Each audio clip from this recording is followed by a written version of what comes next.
Hello everyone, welcome back to my YouTube channel. आज हम पढ़ने वाले हैं ब्लड के बारे में। तो इसकी डिटेल वीडियो आज हम देखने वाले हैं, तो आप एंड तक वीडियो को देखिएगा ताकि आपको जितने भी ब्लड के पार्ट्स होते हैं, डिफरेंट पार्ट्स होते हैं एंड उनका फंक्शन जितना भी होता है, आपको सारी चीज़ें समझ है। तो जनरली आप ब्लड को क्या समझते हैं कि जैसे आपको कट लग गया और वहाँ से जो ब्लीडिंग होने लगती है और जो रेड पार्ट आपको दिखता है उसे आप समझते हैं कि ये ब्लड है, लेकिन उसमें ऐसा नहीं होता है। ब्लड बहुत सारी चीज़ों को से मिलकर यहाँ पे बना होता है। तो रेड कलर यहाँ पे ड्यू टू होता है, एक जो सेल पाया जाता है हमारे ब्लड में उसे रेड ब्लड सेल के नाम से जानते हैं। तो उसकी वजह से जो पूरा जो आपको लिक्विड पार्ट आपका निकलता है वो रेड नज़र आता है। तो यहाँ पे इसी के बारे में आज हम यहाँ पे डिस्कस करने वाले हैं। तो सबसे पहले यहाँ पे हम शुरू करते हैं कि हमारा जो ब्लड होता है उसकी आज हम यहाँ पे स्टडी करेंगे। तो ब्लड की जो स्टडी होती है उसे हम क्या कहते हैं? तो ब्लड के स्टडी को यहाँ पे कहा जाता है हेमाटोलॉजी। तो study of blood is called haematology. तो यहाँ पे सबसे पहले हम शुरू करेंगे ब्लड का कितने टाइप्स होते हैं और किस किस तरह से वो अलग अलग पार्ट्स में यहाँ पे बटा हुआ है। तो यहाँ पे फ्लो चार्ट के थ्रू हम यहाँ पे समझेंगे। तो सबसे पहले हम देखते हैं कि यहाँ पे मैंने सबसे टॉप पे लिखा हुआ है ब्लड। तो ब्लड का मतलब क्या होता है कि इसमें क्या होता है, बहुत सारे आपको सेल्स मिलते हैं different kinds of, and plus इसमें वाटर भी होता है, कुछ डिफरेंट प्रोटीन्स होते हैं। इसके अलावा भी जितने भी आपके जो फूड जो आप एब्जॉर्ब करते हैं अपने इंटेस्टाइन से, वो भी कहाँ जाता है? आपके ब्लड में ही जाता है। तो ओवरऑल जितना भी हमारी जो बॉडी है, चाहे वो एक्सक्रीटरी प्रोडक्ट्स हो या फिर आपने जो भी चीज़ें खाई है, वो सारे हमारे कहाँ जाती है? ब्लड में। तो यहाँ पे ब्लड बहुत ही इंपॉर्टेंट होता है क्योंकि ये क्या होता है, एक फ्लूइड कनेक्टिव टिश्यू है। तो फ्लूइड जहाँ पे भी होता है वो क्या करता है? फ्लो करता रहता है। तो फ्लो जब होगा यहाँ पे तो क्या होता है, सारे बॉडी में ये सर्कुलेट होता है और ब्लड को सर्कुलेट करने का काम हमारे हार्ट का होता है। तो हार्ट से जितने भी ब्लड होते हैं वो सर्कुलेट होते हैं, डिफरेंट पार्ट्स में यहाँ पे पंप किए जाते हैं। तो ब्लड यहाँ पे हमारा एक कनेक्टिव टिश्यू है क्योंकि ये हर पार्ट में हमारे जाता है और यहाँ पे क्या करता है, सारी चीज़ें को यहाँ पे कंट्रोल करने का काम करता है, चाहे वो आपके डाइजेशन से रिलेटेड हो या फिर अगर आपको कुछ एक्सक्रीशन भी यहाँ पे करना है तो वो हमारे ब्लड के ही थ्रू होता है। तो चलिए हम सबसे पहले यहाँ देखेंगे कि ब्लड हमारा कितने पार्ट्स में यहाँ पे डिवाइड है। तो ब्लड में मेनली आप दो टाइप्स देखेंगे। एक तो यहाँ पे होता है कि ये पहला जो पार्ट होता है वो हमारा कहलाता है प्लाज्मा। दूसरी ओर आप क्या देखेंगे कि ये फॉर्म्ड एलिमेंट। तो यहाँ पे दो यहाँ पे पार्ट होते हैं। यहाँ पे पहला जो पार्ट हो गया हमारा यहाँ पे प्लाज्मा, फर्स्ट इज़ प्लाज्मा, और सेकेंड की अगर बात करते हैं तो ये हमारा होता है फॉर्म्ड एलिमेंट। तो जो प्लाज्मा होता है इसमें क्या क्या चीज़ें होती है सबसे पहले हम देख लेते हैं। तो प्लाज्मा जनरली लोग नहीं समझते हैं, लेकिन आपने सुना होगा कोविड के टाइम पे प्लाज्मा भी यहाँ पे डोनेट किया जाता था। तो यहाँ पे प्लाज्मा जो हो गया हमारा, इसमें क्या क्या चीज़ें होंगी। तो पहले यहाँ देखते हैं जो ब्लड का जो 100% होता है। मान लीजिए कि आपका जो ब्लड है वो आपने 100% लिया और उनमें से जो 55% होता है वो क्या होता है? आपका प्लाज्मा होता है। और दूसरी तरफ जो फॉर्म्ड एलिमेंट्स होते हैं वो 45% होते हैं। जैसे कि मान लीजिए अगर ये एक बीकर है, इसमें आपने 100% सॉल्यूशन अगर लिया है, ये 100% है, तो इसका जो आपका 55% जो होगा वो हिस्सा कितना होगा? वो आपका प्लाज्मा का होगा और 45 जो होगा वो क्या होगा? आपका फॉर्म्ड एलिमेंट होगा। तो ब्लड का आपका 55% कौन कैरी करता है? हमारा प्लाज्मा, और दूसरा जो फॉर्म्ड एलिमेंट है वो कितना होगा? 45% तक का होगा। तो यहाँ पे सबसे पहले हम देखें प्लाज्मा को, और हम आगे जब स्टडी करेंगे तो इसमें बहुत सारी चीज़ें आपको मिलती है। तो पहले यहाँ देखते हैं कि वाटर। तो वाटर यहाँ पे क्या होता है? बहुत ही मेन होता है। तो यहाँ पे आप कंफ्यूज हो सकते हैं कि प्लाज्मा यहाँ पे 55% है बट यहाँ पे वाटर 90 to 90% क्यों कहा जा रहा है। तो यहाँ पे इस तरह से आप समझ सकते हैं कि मान लीजिए मेरे पास एक एप्पल है और उसका आधा हिस्सा अगर मैं आपको दे दूं तो आपका क्या होगा? आपके हिस्से का वो क्या होता है? 100% होता है। यानी कि मैंने आपको हाफ जो एप्पल है वो आपको दिया और आपके पास जो हाफ एप्पल है अगर वो आप किसी और के साथ अगर शेयर करते हैं तो आप क्या कहते हैं कि मैंने अपने हिस्से में से आधा उसे दे दिया। तो यानी आपको जितने हिस्से मिले हैं उसका 50% जो है वो आपने किसी और को शेयर कर दिया, तो आपके पास कितना बचा? वो 50% बचा। ठीक उसी तरह से यहाँ पे क्या होगा कि ब्लड जो है वो एक पूरा एप्पल है और इसमें से हाफ, यानी हाफ से थोड़ा सा ज़्यादा जो है 55% वो प्लाज्मा हो गया और कुछ जो बच गया यानी कि 45% जो बचा वो आपका फॉर्म्ड एलिमेंट हो गया। अब जो यहाँ पे 55% आपका बनता है, यानी कि यहाँ पे अगर मैं फिर से बताऊँ तो प्लाज्मा अगर 55% है, लेकिन इसके लिए क्या है? ये पूरा है और इसके 55% मीन से मतलब इसका जो 55% है ये तो पूरा आपका क्या कहलाएगा कि ये 100% है, लेकिन इसका जो 100% हुआ मतलब कि ये जो आपका पूरा सॉल्यूशन बना इसमें से आपका 90 से 92% आपका क्या होता है, वाटर होता है। तो यहाँ पे 55% बस आपके ब्लड के लिए कहा जाएगा, लेकिन प्लाज्मा का जो पूरा आपका 100% होता है उसमें से आपका जो 90 से लेकर 92% जो होता है वो क्या होता है, वाटर होता है। तो यहाँ पे ये क्या है, ये पूरा मान के चलिए कि ये आपका 100% है। तो ये 100% सॉल्यूशन में आपका जो 90 से लेकर 92% जो है वो क्या होगा, आपका यहाँ पे वाटर होगा, और जो बाकी बच गया वो क्या होगा, आपका जितने ये आपको प्रोटीन्स मिलेंगे या फिर जो अदर सब्सटेंसेस जो होते हैं वो आपके इस वाले हिस्से में, यानी कि 6 to 8% जो होगा वो आपका इस वाले हिस्से में आएगा। तो यहाँ पे इस तरह से आपको याद रखना है कि ये 55% ये ब्लड का वॉल्यूम है, लेकिन प्लाज्मा का जो 90 से 92% जो बना होता है वो वाटर होता है। तो यहाँ पे वाटर हो गया आपका। देन दूसरा क्या पार्ट होगा आपका, यहाँ पे आएगा प्रोटीन। तो प्रोटीन का यहाँ पे परसेंट कितना है, 6 to 8% आपका क्या होता है, यहाँ पे प्रोटीन होता है। तो यहाँ पे हम समझते हैं कि क्या क्या प्रोटीन्स आपके प्लाज्मा में प्रेजेंट होते हैं। तो यहाँ पे प्रोटीन में आपको मिलेगा एल्बुमिन, ग्लोबुलिन और फिब्रिनोजन या फिर फाइब्रिनोजन। तो इनके क्या क्या फंक्शन होते हैं। एल्बुमिन क्या करता है, ऑस्मोटिक बैलेंस को यहाँ पे बनाता है, मतलब कि जैसे कि आप एक्सक्रीशन करते हैं तो उसमें क्या होता है, इसका इंपॉर्टेंट रोल होता है, यानी कि ऑस्मोटिक बैलेंस बनाना हमारे बॉडी में बहुत ज़रूरी होता है। तो ये अप्लाई होता है आपके किडनी पे। तो किडनी में आपको ऑस्मोटिक बैलेंस अगर अच्छा है तब जाके आपको जो फंक्शंस होंगे वो यहाँ पे नॉर्मल होते हैं। तो यहाँ पे आपका एल्बुमिन प्रोटीन हो गया। देन नेक्स्ट कौन सा होगा, आपका ग्लोबुलिन होगा। तो ग्लोबुलिन यहाँ पे हेल्प करता है आपके डिफेंस मैकेनिज्म में, मींस कि आप में जो आपके इम्यून सिस्टम है उसके लिए यहाँ पे ये काम करता है। कौन, ग्लोबुलिन। तो ये क्या होता है, ये सारे प्रोटीन्स होते हैं। थर्ड प्रोटीन क्या होगा, फाइब्रिनोजन। ये बहुत ही यहाँ पे इंपॉर्टेंट होता है क्योंकि ये क्या करता है, क्लॉट बनाता है।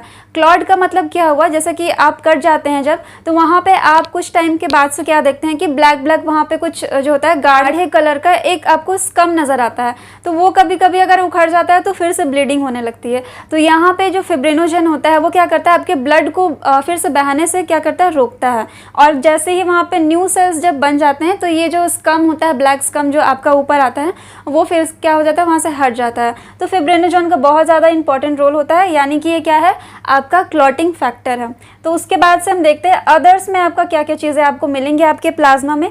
तो कुछ आपको क्या मिलते हैं, आयंस मिलते हैं, जैसे कि क्लोरीन मिलेगा आपको, कैल्शियम मिलेगा, देन मैग्नीशियम, बाइकार्बोनेट्स, Na+ यानी कि सोडियम एक्सेट्रा। तो इनका क्या होता है, अलग अलग काम होता है। इनका क्या क्या काम होता है, जैसे कि आप जब सांस लेते हैं तो ऑक्सीजन को क्या करना होता है, कैरी करना होता है। तो उनमें भी इनका जो होता है इंपॉर्टेंट रोल होता है। कुछ आपके आयंस होते हैं, इलेक्ट्रोलाइट्स जो होते हैं वो आपके बॉडी में क्या करते हैं, ऑस्मोटिक बैलेंस बनाते हैं। उसके बाद से इन सब के अलावा और क्या क्या चीज़ें मिलेंगी, तो ग्लूकोज मिलेगा, लिपिड्स मिलेगा, एमिनो एसिड एक्सेट्रा। तो अब आप ये सोचेंगे कि ये सारी चीज़ें आपके ब्लड में कैसे आती है। तो जैसे कि आप ग्लूकोज यहाँ पे देख रहे हैं, लिपिड देख रहे हैं, एमिनो एसिड, तो जो भी आप खाना खाते हैं तो आपका इंटेस्टाइन क्या करता है, उसे एब्जॉर्ब करता है। जैसे कि मान लीजिए आपने कुछ कार्बोहाइड्रेट खाया या फिर हो सकता है आपने कुछ ऑयल्स लिए हैं, क्योंकि ये जनरली हमारे डाइट का हिस्सा होता है।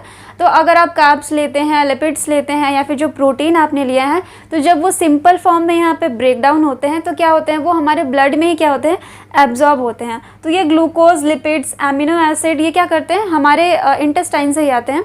जो भी खाना आपने खाया है वो आपके ब्लड में ही जाता है। तो ये सारे सब्सटेंस आपको कहाँ मिलते हैं, आपके प्लाज्मा में ये प्रेजेंट होते हैं। तो यहाँ पे आप देख रहे हैं कि प्लाज्मा वाला जो हिस्सा है ये क्या होता है, कंप्लीट होता है।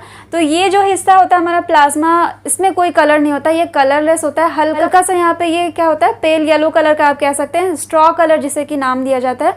तो ये उस कलर का होता है। इसमें ये मतलब आपको रेड नहीं दिखेगा। जब आप इसे आइसोलेट करते हैं, आपके फॉर्म्ड एलिमेंट अगर आपके ब्लड से निकाल दिया जाए तो ये जो प्लाज्मा बचता है ये क्या होता है, कलरलेस होता है, थोड़ा सा स्ट्रॉ कलर का होता है। तो यहाँ पे प्लाज्मा की बात यहाँ पे ख़त्म होती है। हम आगे क्या देखते हैं कि फॉर्म्ड एलिमेंट्स में आपको क्या क्या चीज़ें मिलती हैं। तो ब्लड का आपका 100% में से जो 45% है वो कौन सा है, आपका फॉर्म्ड एलिमेंट है। तो फॉर्म्ड एलिमेंट में और कितने पार्ट्स है आपके, यहाँ पे देखेंगे कि पहला जो है वो RBC है, यानी कि रेड ब्लड सेल, जिसकी वजह से ही जो आपका जो ब्लड है वो रेड कलर का दिखता है। उसके बाद से आता है हमारा प्लेटलेट्स, और फिर हमारा होता है यहाँ पे WBC। तो WBC यानी कि वाइट ब्लड सेल, आपके जो ब्लड है उनमें वाइट कलर के भी ब्लड सेल्स प्रेजेंट होते हैं। तो यहाँ पे सबसे पहले हम बात कर लेते हैं कि RBCs कैसे दिखती है, कितने नंबर्स होते हैं, सारी चीज़ें देखते हैं हम एक एक करके। तो इसका फुल फॉर्म क्या होगा आपका, रेड ब्लड सेल्स। तो रेड ब्लड सेल्स कैसे दिखेंगे, ये रेड कलर की होती है और इनका जो शेप होता है वो बाइकॉनकेव होता है। प्लस इसमें क्या होते हैं, जो मेच्योर RBCs होती हैं उनमें क्या होते हैं, न्यूक्लियस एब्सेंट होते हैं। तो जितने भी मैमल्स हैं उनमें क्या होता है कि RBCs में जो मेच्योर RBCs होती है स्पेशली, उनमें जो उनका न्यूक्लियस होता है वो एब्सेंट रहता है। तो यहाँ पे आप देखते हैं कि इसका नंबर क्या होता है। तो नंबर यहाँ पे 5 से लेकर 5.5 मिलियन माइक्रोमीटर क्यूब। तो ये बहुत ही ज़्यादा नंबर जो है, काफ़ी ज़्यादा होता है। मतलब कि ये हुआ कि आपका 5 से लेकर 5.5 जो मिलियन है, आपका जो ब्लड है उसमें से आपने लिया कितना, माइक्रोमीटर क्यूब। जो आपने ब्लड लिया है उसमें आपको कितने मिलेंगे, 5 से लेकर 5.5 मिलियन तक के RBCs जो होते हैं प्रेजेंट होते हैं। तो ये एक बहुत ही बड़ा नंबर होता है कि ये जो नंबर होता है काफ़ी ज़्यादा होता है। तो आप में जो रेड ब्लड सेल्स है वो इतनी ज़्यादा है कि इसी वजह से जो आपका जो ब्लड है वो कैसा दिखता है, आपको रेड नज़र आता है। तो यहाँ पे ये हो गया हमारा। शेप क्या होता है आपका, बाइकॉनकेव होगा और न्यूक्लियस क्या होगा यहाँ पे, एब्सेंट होगा। तो एब्सेंट होगा यहाँ पे न्यूक्लियस।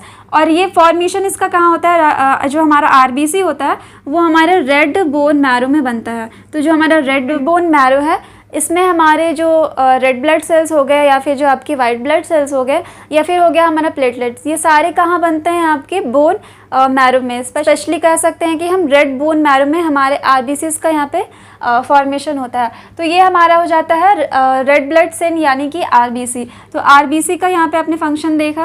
अब हम आगे बढ़ते हैं तो देखते हैं कि हमारा सेकंड क्या है, प्लेटलेट्स। तो प्लेटलेट्स यहाँ पे आपने सुना होगा कि जो प्लेटलेट्स होता है उसका नंबर कम होता है या फिर ज़्यादा भी अगर हो तो यहाँ पे आपको परेशानी हो सकती है। तो प्लेटलेट्स अगर अच्छे अमाउंट में है आपकी बॉडी में, तो आपका जब आप जैसे ही कटते हैं या फिर एक्सीडेंट वगैरह हो जाता है तो उस वक्त ये जो प्लेटलेट्स होते हैं बहुत ही ज़्यादा इंपॉर्टेंट होते हैं। क्योंकि अगर प्लेटलेट्स कम होंगे तो जिनका भी एक्सीडेंट हुआ है तो उनको बहुत हेवी यहाँ पे ब्लड लॉस हो सकता है और उनकी डेथ हो सकती है। तो यहाँ पे प्लेटलेट्स का बहुत ही इंपॉर्टेंट रोल होता है। आपकी बॉडी में प्लेटलेट्स का जो नंबर है वो आपके अच्छे अमाउंट में होना चाहिए, ताकि अगर आप कभी आप कट जाते हैं या फिर हो सकता है कि अगर किसी का एक्सीडेंट हो जाए तो इस केस में आपकी डेथ नहीं हो। तो यहाँ पर प्लेटलेट्स के नंबर अगर हम बात करते हैं तो प्लेटलेट्स के नंबर क्या होते हैं आपके 1.5 से लेकर 3.5 लाख माइक्रोमीटर क्यूब। तो इसका भी हम ब्लड में अगर माइक्रोमीटर क्यूब में अगर बात करते हैं तो इसके नंबर्स कितने होते हैं, 1.5 से लेकर 3.5 यहाँ पे लैक्स तक जाते हैं। तो जैसे कि जो डेंगू की बीमारी होती है उसमें यही होता है कि आपके जो प्लेटलेट्स के सेल होते हैं उनका नंबर क्या होता है, डाउन होने लगता है। तो बहुत ज़रूरी होता है कि आप अपने प्लेटलेट्स के नंबर को डाउन होने से बचाएं, ताकि इस टाइप की अगर आपको कोई बीमारी हो जाती है या फिर इन केस किसी का एक्सीडेंट हो जाता है तो उन्हें बचाया जा सके। तो ये क्या होते हैं, जो हमारे जो प्लेटलेट्स होते हैं ये हमारे सेल नहीं होते हैं, क्योंकि सेल ये मतलब आप कह सकते हैं कि ये ट्रू सेल्स नहीं होते हैं। ऐसा क्यों, क्योंकि यहाँ पे आप देखेंगे कि ये फ्रैगमेंट से बनते हैं, फ्रैगमेंट ऑफ मेगा कैरियोसाइट्स। तो ये जो मेगा कैरियोसाइट्स होते हैं ये क्या होती है, जो आपका रेड बोन मैरो है वहाँ पे ये जो प्रेजेंट होते हैं मेगा कैरियोसाइट्स। तो इनका जब सेलुलर यहाँ पे फ्रैगमेंट टूटता है, यानी कि अगर मान लीजिए ये सेल है, इस सेल के जो फ्रैगमेंट होते हैं तो ये क्या करते हैं, ये टूट टूट के निकलने लगते हैं। तो इस तरह से ये टूट टूट के निकलेंगे और यही फ्रैगमेंट क्या होते हैं, हमारे प्लेटलेट्स। तो इस हमारे मेगा कैरियोसाइट से क्या होते हैं, जब ये टूटते हैं तब इनके फ्रैगमेंट्स क्या कहलाते हैं, हमारे प्लेटलेट्स। तो इसमें न्यूक्लियस नहीं है, इसीलिए हमारे ये ट्रू सेल्स नहीं होते हैं। तो प्लेटलेट्स जो होते हैं ये ट्रू सेल नहीं है, नॉट अ ट्रू सेल। तो ये बनता कैसे है, मेगा कैरियोसाइट के फ्रैगमेंट से। तो इसके नंबर को आपने देख लिया कि ये कितने होते हैं, और इसका इंपॉर्टेंट रोल क्या है कि ये हमारे क्लॉटिंग में हेल्प करता है। तो कभी भी आप कट जाते हैं तो जो क्लॉट बनता है वो इसी हमारे प्लेटलेट्स की वजह से ही बनता है। उसके बाद से हम नेक्स्ट क्या देखते हैं, WBC। तो WBC का जो नंबर होता है ये बाकी इन दोनों के कंपैरिजन में क्या होता है, बहुत कम होता है। इनका मिलियंस में था, आपने देखा यहाँ पे आपको लाख में मिलेगा, लेकिन यहाँ पे आपको किस में मिलता है, 1000 में मिलता है। तो भले ही ये कम रहते हैं लेकिन इनका बहुत ही इंपॉर्टेंट रोल है हमारे डिफेंस मैकेनिज्म में, यानी कि हमारी हमारी जो इम्यूनिटी है वो हमारे WBC के ऊपर डिपेंड करती है। अगर आपके WBC जो है वो हेल्दी है, अच्छे नंबर में है, तो आपको जल्दी कोई भी बीमारी नहीं होगी। वायरल फीवर वगैरह ये सब जो होते हैं ये जल्दी आपको नहीं होते हैं। तो WBC का फुल फॉर्म यहाँ पे अब मैं बता देती हूँ, वाइट ब्लड सेल, क्योंकि इनका जो कलर आप यहाँ पे देखेंगे वाइट ब्लड सेल। तो वाइट ब्लड सेल, इसको और क्या नाम से जानते हैं हम, ल्यूकोसाइट, और ये जो हमारा RBC है इसे हम इरेथ्रोसाइट के भी नाम से जानते हैं। तो यहाँ पे मैं इसे भी लिख देती हूँ कि हम इसे इरेथ्रोसाइट के भी नाम से जानते हैं, इरेथ्रोसाइट। साइट का मतलब सेल, और इरेथ्रो जो है वो रेड कलर के लिए यहाँ पे लिया जाता है। एंड जो हमारा WBC है इसे हम क्या कहते हैं, ल्यूकोसाइट, ल्यूकोसाइट। तो ल्यूको वाइट कलर के लिए और साइट जो हो गया वो हमारे सेल के लिए। तो WBC इसे हम क्या कहेंगे, ल्यूकोसाइट कहेंगे, और इसका फुल फॉर्म क्या हो जाएगा, वाइट ब्लड सेल। अब इसके नंबर की अगर बात करते हैं तो इसका नंबर कितना होगा यहाँ पे, 6000 से लेकर के 8000 तक माइक्रोमीटर, ये भी क्या होगा, क्यूब ऑफ ब्लड। तो ब्लड का इतना जो आपका नंबर होगा वो किसका होगा, आपके WBC का होगा। तो इसका जो फॉर्मेशन होता है, इसका फॉर्मेशन भी आपके कहाँ पे होगा, रेड बोन मैरो में। तो रेड बोन मैरो यहाँ पे हमारा इम्पॉर्टेंट साइट है, या फिर फॉर्मेशन का साइट आप कहेंगे कि हमारे ओवरऑल ब्लड के लिए यहाँ पे जो इतने फॉर्म्ड एलिमेंट है वो कहाँ बनते हैं, रेड बोन मैरो में। तो यहाँ पे आप WBC को क्या देखते हैं कि ये जो यहाँ पे ग्रेन्युलोसाइट और ए ग्रेन्युलोसाइट आप देख रहे हैं, तो ये दो तरह के इसमें आपको सेल्स मिलते हैं। एक वो सेल्स जिसमें कि ग्रैन्यूल्स प्रेजेंट होते हैं, ग्रैन्यूल्स मतलब कि कुछ दाने दाने चीज़ें आपको इस सेल्स में दिखती है जब आप माइक्रोस्कोप से देखते हैं तब।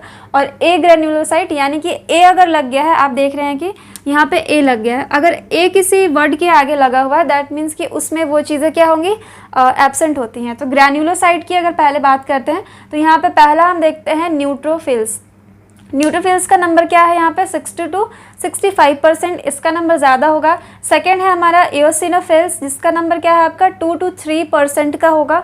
एंड थर्ड हमारा होता है बेसोफिल्स, तो इनका नंबर सबसे लीस्ट होता है, 0.5 से लेकर के 1%।